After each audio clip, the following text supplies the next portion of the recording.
Hello friends, how are you all? I'm Vali and today I'm going to discuss previous questions of 2021 shift 1 which is very important. So in the previous sessions we have completed some questions. So today I'm going to start. Which of the following gives a description about health and health related states of an individual?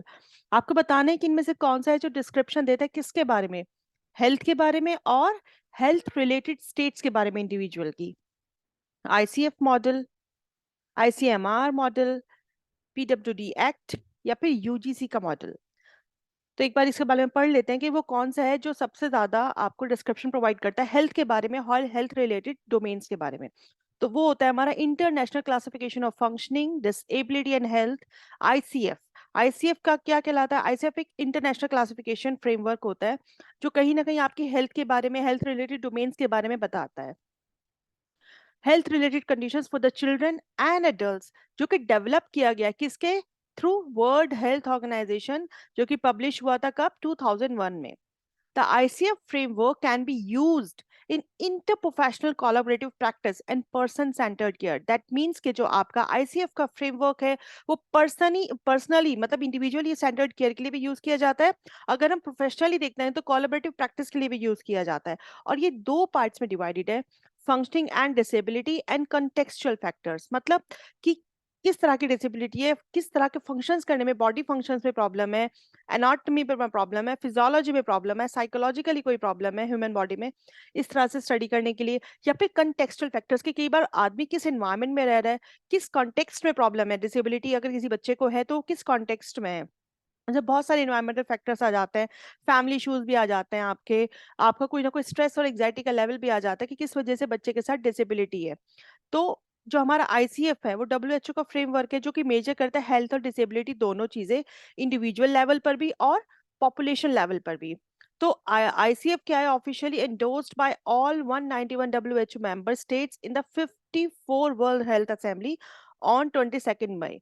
Officially कब हुआ था? ये 22 मई को हुआ था.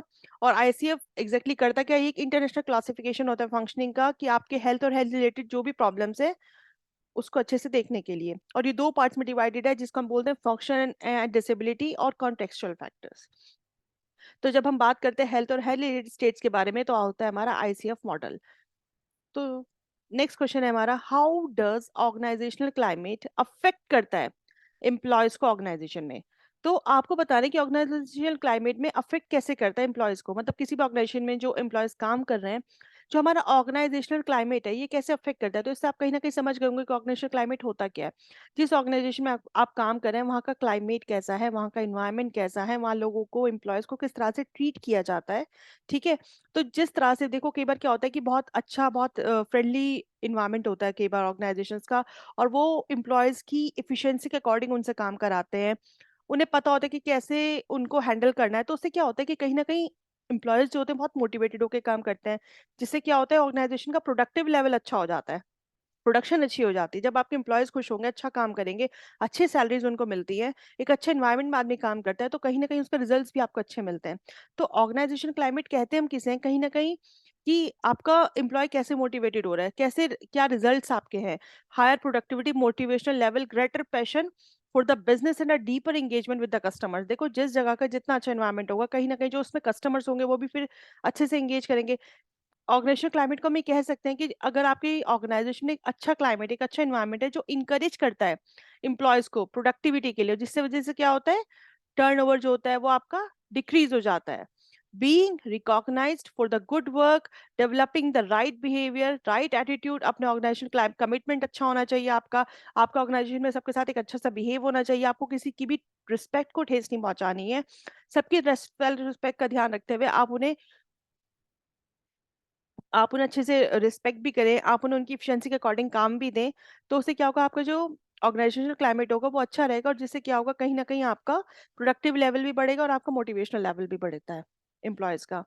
तो अगर हम उसके हिसाब से देखते हैं तो एम्प्लॉयज का डेडिकेशन और सैलरी नहीं होती organisational climate, productivity level and motivational level की बात की जाती है.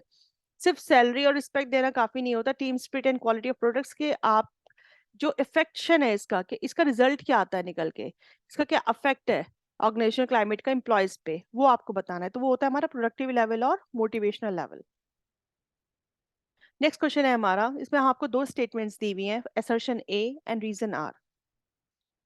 सो आपको बताना है नाक असेस करता है और एक्रेट करता है उस सिर्फ उन इंस्टीट्यूशंस के हायर लर्निंग को जो कम से कम 6 ईयर जिनको एस्टेब्लिशमेंट के हुए हुए हो, या फिर जिन्होंने 2 बैचेस पास आउट निकल गए हो जिनके यहाँ से। तो ये बिल्कुल ठीक बात है। नेक क्या करता है, एक्रेडिटेशन प्रोवाइड करता है ऑर्गेनाइजेशंस को, इंस्टीट्यूशंस को, वो जिनके पास 6 ईयर्स का एस्टेब्लिशमेंट हो, ठीक है, या फिर जिनके 2 बैच पास आउट किए जा चुके हो। ठीक है, बिल्कुल ठीक बात है। IQAC हेल्प करता है फाइंड आउट करने के लिए नए कोर्सेज कब स्टार्ट करना है और कैसे टीचर्स का रिक्रूटमेंट करना है। ये गलत है, क्योंकि जो IQAC है वो एग्जैक्टली क्या करता है, आपका एकेडमिक एक्सेलेंस को चेक करता है कि क्वालिटी दी जा रही है कि नहीं बच्चों को इंस्टीट्यूशंस में, कॉलेजेस में। तो IQAC क्या होता है, स्टैब्लिश करना, मॉनिटर करना internal quality in colleges. That means कि वो चेक करते हैं कि जो एकेडमिक एक्सेलेंस, जो एकेडमिकली बच्चों को जो कोर्स, जो सिलेबस बच्चों को दिया जा रहा है, जो पढ़ाया जा रहा है, वो किस तरह से फैसिलिटेट किया जा रहा है, वो क्वालिटी जो बच्चे जिस चीज को डिजर्व करते हैं वो उनको मिल रही है कि नहीं करी है। ये इंटरनल क्वालिटी को चेक करने के लिए काम करता है कि कोई भी अगर डिफिशियंसी है, कोई भी कमी है, उसे कैसे रिमूव किया जा सके और क्वालिटी को कैसे इनहेंस किया जा सके। टीचर्स का रिक्रूटमेंट या स्टूडेंट्स का, कह सकते हैं हम लोग के नए कोर्सेज को देखने का काम नहीं करता, एकेडमिक एक्सीलेंस का काम करता है। तो इसलिए हमारा जो ए होगा वो ट्रू होगा और आर जो होगा हमारा फॉल्स हो जाएगा। अब आपको बताना है who among the following has propounded scientific management theory. आपको बताना है इनमें से कौन है जिन्होंने साइंटिफिक मैनेजमेंट थ्योरी दी है। हम जानते हैं टेलर है हमारे साइंटिफिक मैनेजमेंट थ्योरी के, लेकिन जो हमारी ग्यूलिक एंड उर्विक है उन्होंने क्या दिया था वो भी थोड़ा सा एक बार देख लेते हैं, जो आपके और ऑप्शंस हैं। उन्होंने हमें पोस्ट कॉप थ्योरी दी थी। पोस्ट कॉप थ्योरी का क्या था, planning, organising, staffing, drafting, coordinating, क्या था, रिडायरेक्टिंग, बजटिंग। फिर आते हैं हमारे अल्टनमाई। अल्टनमाई ने क्या दी थी, मैनेजमेंट थ्योरी दी थी। ठीक है, ड्रुकर्स ने क्या दिया था, ड्रुकर्स ने मैनेजमेंट का ऑब्जेक्टिव्स दिए थे, स्मार्ट गोल मेथड दिया था। तो इन सब चीजों के बारे में भी पता होना चाहिए। हो सकता है नेक्स्ट क्वेश्चन आपका इस तरह से बन जाए। So what is the process of organising inclusive education in a classroom. आपको पता होना चाहिए कि अगर आपकी क्लास में किसी बच्चे के साथ कोई प्रॉब्लम है, तो अगर आपको इंक्लूसिव एजुकेशन पढ़ानी होगी अपनी क्लास में, तो आप उसे कैसे ऑर्गेनाइज करेंगे। अपने स्टूडेंट्स में आप कैसे पहचानेंगे किस बच्चे को जरूरत है। So first of all, you have to identify children with special need in the class. ठीक है, फिर आप क्या करेंगे, जब आपको पता चल जाएगा फिर आप उसकी प्रॉब्लम को जानने की कोशिश करेंगे। कहीं ना कहीं आप पढ़ेंगे इसके बारे में कि जिन बच्चों के साथ ये प्रॉब्लम होती है उन्हें कैसे डील किया जाता है। देन आप प्लान करेंगे, ऑर्गेनाइज करेंगे टीचिंग को अपने मेथड और अप्रोच लेके according to need of the child. ठीक है, फिर आप क्या करेंगे, फिर इवेलुएट करेंगे स्टूडेंट्स के प्रोग्रेस को कि जो आपने प्लान बनाया था, जो चीज़ें, जो स्ट्रेटजीज आपने अडेप्ट की वो कामयाब हुई कि नहीं।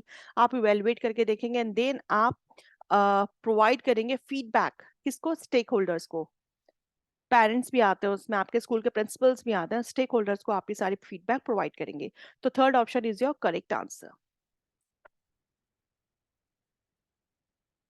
So, who among the following list of thinkers of management has developed the theory of variation?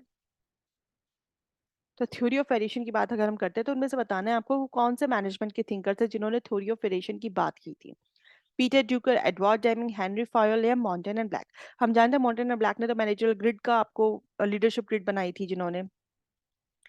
So variation theory जो थी, जिसको हम कह सकते हैं theory of learning and experience, जो कि एक्सप्लेन करती है कि कैसे लर्निंग हो रही है, कैसे अंडरस्टैंड कर रहे हैं, कैसे एक्सपीरियंस आपको एक फिनोमिना का मिल रहा है किसी तरीके से। तो जो हमारे वॉल्टर शेवर्ट थे, इन्होंने डेवलप की थी थ्योरी, दो डिस्टिंक्ट टाइप के वेरिएशन की बात की थी इन्होंने, कंट्रोल वेरिएशन और अनकंट्रोल वेरिएशन। जो डैमिंग थे, इन्होंने शेवर्ट के ही वर्क को कनेक्ट करते हुए काम किया था। तो जो हमारी थ्योरी ऑफ वेरिएशन है ये किसने दी है, डैमिंग ने दी है। और जो हमारे पीटर ड्रूकर थे, जिन्होंने हमें पता है स्मार्ट गोल मेथड की बात की है, मॉन्टन ब्लैक ने मैनेजरल ग्रिड की बात की, लीडरशिप ग्रिड की बात की है, और जो फायल्स है, हेनरी फायल्स, इन्होंने 14 प्रिंसिपल्स ऑफ मैनेजमेंट की बात की है। तो इस तरह से हमें पता चल गया कि जो हमारे एडवर्ड डेमिंग थे उन्होंने हमें डेवलप की थी theory of variation. Next question है हमारा, what are the essential requirements to make education inclusive. Inclusive education को बनाने के लिए कौन कौन सी चीजें हैं, कौन कौन सी रिक्वायरमेंट हैं जो सबसे ज्यादा इसेंशियल है। असेसिबिलिटी होना इंस्टीट्यूशन की, टीचर्स का सपोर्ट होना, टीचर्स की कॉम्पिटेंसीज होना, पीयर ग्रुप का सपोर्ट होना क्लास में, काउंसलर्स की सपोर्ट होनी। तो बहुत अच्छे पॉइंट्स है सारे के सारे, एक बार और भी देख लेते हैं। पेरेंट्स का इन्वॉल्व होना, टीचर्स का एटीट्यूड, एडमिनिस्ट्रेटर्स का सपोर्ट, ये काफी नहीं होता, नेक्स्ट है हमारा peer group support, teacher competencies, principal support, parents का इन्वॉल्वमेंट, काउंसलर का सपोर्ट। तो इसमें हमारा जो फर्स्ट आंसर है वही हमारा बिल्कुल करेक्ट आंसर है, क्योंकि सिर्फ एटीट्यूड हर जगह आ गया, एटीट्यूड से कुछ नहीं होगा, खाली पेरेंट्स का इन्वॉल्वमेंट होने से। सबसे अच्छा एसेसिबिलिटी होना बहुत इंपॉर्टेंट है कि मतलब आपका जो इंस्टीट्यूशन, अगर आपके स्कूल में कोई बच्चा हैंडीकैप्ड है तो आपके यहाँ कहीं ना कहीं रैंप होनी चाहिए ताकि बच्चों को इजीली ले जाया जा सके। अगर बच्चा विजुअली हैंडीकैप्ड है तो ब्रेली सिस्टम आपके यहाँ होना चाहिए कि बच्चों को ब्रेली के थ्रू पढ़ाया जा सके। तो इंस्टीट्यूशन में एसेसिबिलिटी होना भी बहुत इंपॉर्टेंट पार्ट है अगर आपको इंक्लूसिव एजुकेशन बनानी है। तो ये बेसिक रिक्वायरमेंट्स है हमारे इंक्लूसिव एजुकेशन की।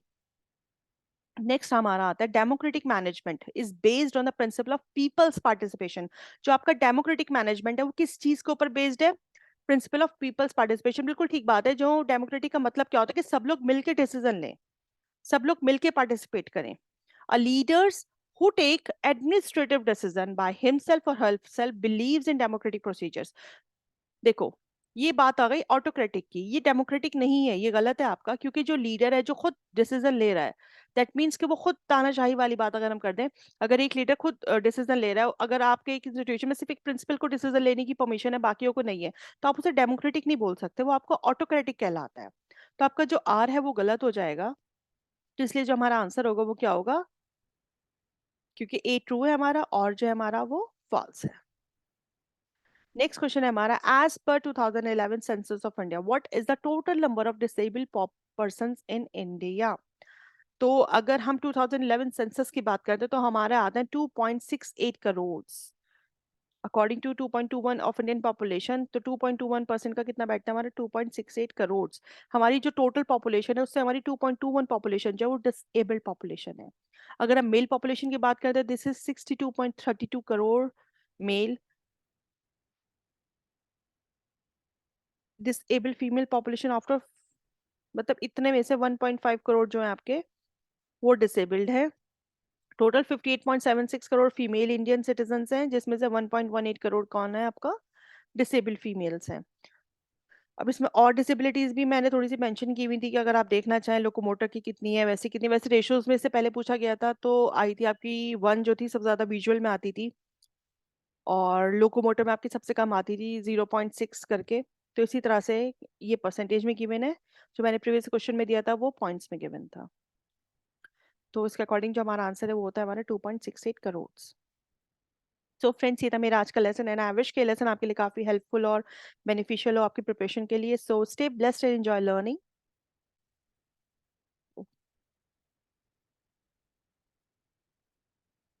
I think okay, there's some problem.